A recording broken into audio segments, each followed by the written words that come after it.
भाई मात बहन सबकी एक जैसी, ना अपनी नियत डिगाना हो। मात बहन सबकी एक जैसी, ना अपनी नियत डिगाना हो। ना लेना ना देना किसी को, दहेज का नाम मिटाना हो। दहेज का नाम मिटाना। भाई घर छूटो या जग रूठो, चाहे रूठो ये संसारा हो। कौन सुने मेरी काल नगर में, जय गुरु रूठ गया हमारा हो। गुरु रूठ गया हमारा हो। इस भक्ति मार्ग का एक मुख्य नियम परमात्मा ने और बताया है कि एक तो इंसान का जो चरित्र है वो बिल्कुल पाक और पवित्र होना चाहिए। यानी भगत की जो नजर है, जो नीयत है, बिल्कुल साफ होनी चाहिए। परमात्मा कहते हैं कि पर नारी को देखिए बहन बेटी के भाव, कहे कबीर इस काम नाश का यही सहज उपाय। इस मार्ग में आने के बाद हमें मालूम होना चाहिए कि जिस आत्मा के साथ में भगवान ने हमारा पति या पत्नी का जो सहयोग जोड़ दिया, उसके अलावा सभी हमारे भाई बहन हैं। सबको हमने भाई बहन की ही नियत से देखना है। अगर हमने जरा सा भी अपना धर्म तोड़ दिया तो परमात्मा उसी समय हमसे दूर हो जाएगा। तो हमने हर किसी को माँ बहन और बेटी की नजर से ही देखना है। ना लेना ना देना किसी को, दहेज का नाम। अब दहेज तो बहुत बड़ा एक श्राप है।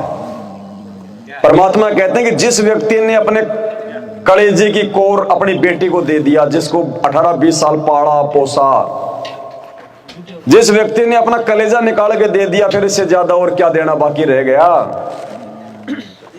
और ऐसे भिखारियों के घर में अपनी बेटी फिर आपने देनी भी नहीं चाहिए जो आपसे दहेज मांगते हैं। अरे जिनके घर में आपकी एक बेटी को रखने के लिए बेड ना हो, आपकी बेटी को रखने के लिए जिस घर में जगह ना हो, जिस घर की रसोई में बर्तन ना हो, एक थाली एक गिलास एक चम्मच एक कटोरी ना हो, क्योंकि एक ही तो मेंबर बढ़ा।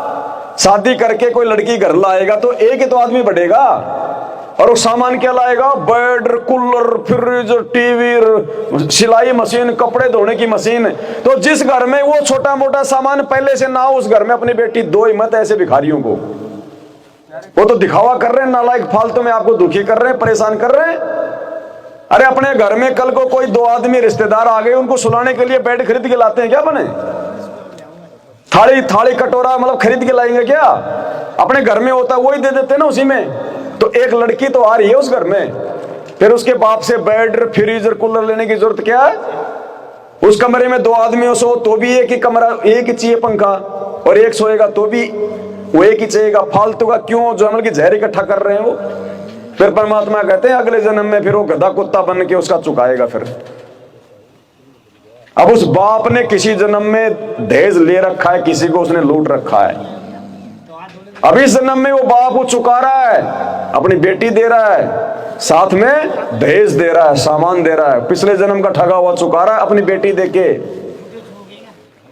और जिसका उसने ठगा वो उसका जवाई बन के ले रहा है।